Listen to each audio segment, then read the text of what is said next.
اذان سے متعلق چند سوالات ہیں جو مختلف مقامات سے آئے ہیں۔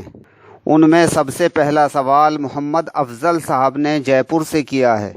دریافت کرتے ہیں کہ ہم نے اکثر دیکھا ہے کہ اذان کے وقت کتے بھونکتے اور روتے چلاتے ہیں، اس کی اگر کوئی خاص وجہ ہو تو بیان فرمائیں۔ جواب: دراصل اذان کے کلمات سے شیطان کوسوں دور بھاگتا ہے اور وہ بھاگتا ہوا کتے بلیوں کو بھی نظر آتا ہے، اسی وجہ سے کتے روتے اور چلاتے ہیں۔ دوسرا سوال حافظ محمد اسلم صاحب نے میرٹھ سے کیا ہے۔ پوچھتے ہیں کہ اذان کے وقت سلام کرنا کیسا ہے؟ بعض لوگ کہتے ہیں کہ درست نہیں، اور بعض کہتے ہیں کہ جب انسان دنیاوی باتوں میں مشغول ہے تو اسے سلام کیوں نہیں کر سکتے؟ جواب: اگر کوئی شخص اذان کا جواب دینے میں مشغول ہے تو اسے سلام نہ کیا جائے، اور اگر کوئی اذان کا جواب دینے میں مشغول نہیں بلکہ کسی اور اپنے چھوٹے موٹے کام میں مشغول ہے یا خالی بیٹھا ہوا ہے تو اسے سلام کر سکتے ہیں، لیکن مستحب یہی ہے کہ سلام کرنے کی بجائے خود بھی اذان کا جواب دیں۔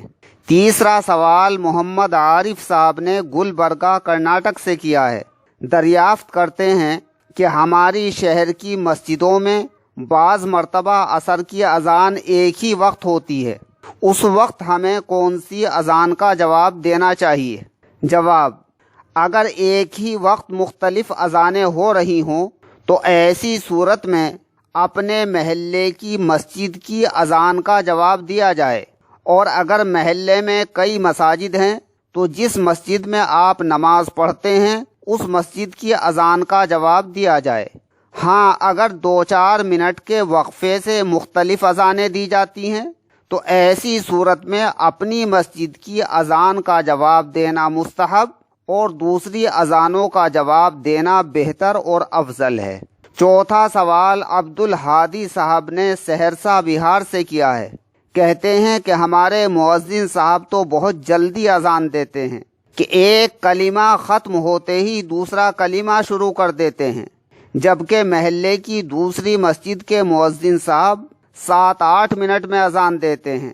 شریعت میں اس کی کیا مقدار ہے، بیان فرمائیں۔ جواب: اذان کے کلمات کے درمیان اتنا وقفہ اور گیپ ہونا چاہیے کہ اذان کو سننے والا اذان کے کلمات کو دہرا سکے، یعنی اذان کا جواب دے سکے۔ اگر آپ کی مسجد کے مؤذن صاحب اتنا وقفہ نہیں کرتے تو آپ انہیں نرمی سے یہ مسئلہ سمجھا دیں۔ پانچواں سوال عالمگیر صاحب نے دیناج پور سے کیا ہے۔ کہتے ہیں کہ ہماری مسجد کے مؤذن صاحب مسجد کے اندرونی حصے میں کھڑے ہو کر مائک سے اذان دیتے ہیں۔ میں نے کئی بار ان سے کہا کہ اس طرح مسجد میں کھڑے ہو کر اذان دینا مناسب نہیں، مگر مسجد کی کمیٹی کے لوگ کہتے ہیں کہ دراصل مائک کی حفاظت کی وجہ سے مسجد میں اذان دینی پڑتی ہے۔ شریعت کا اس مسئلے میں کیا حکم ہے؟ جواب: جب تک مائک کا سسٹم نہیں ہوا تھا تو مؤذن صاحب مسجد کی چھت یا مینار پر چڑھ کر اذان دیتے تھے، لیکن جب سے مسجدوں میں اذان کے لیے مائک کا انتظام ہونے لگا تو اس کی حفاظت کا مسئلہ بھی کھڑا ہوا۔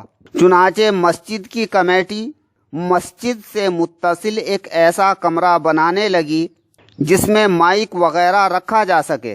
کہیں کہیں تو یہ مؤذن صاحب کی قیام گاہی بن جاتا ہے۔ اس طرح اذان بھی مسجد سے باہر کہی جاتی ہے اور مائک کی حفاظت بھی ہوتی ہے۔ آپ بھی اپنی مسجد میں اس طرح کا انتظام کر لیں تو بہتر ہے۔ آخری سوال قاری اکرام الدین صاحب نے سہارنپور سے کیا ہے۔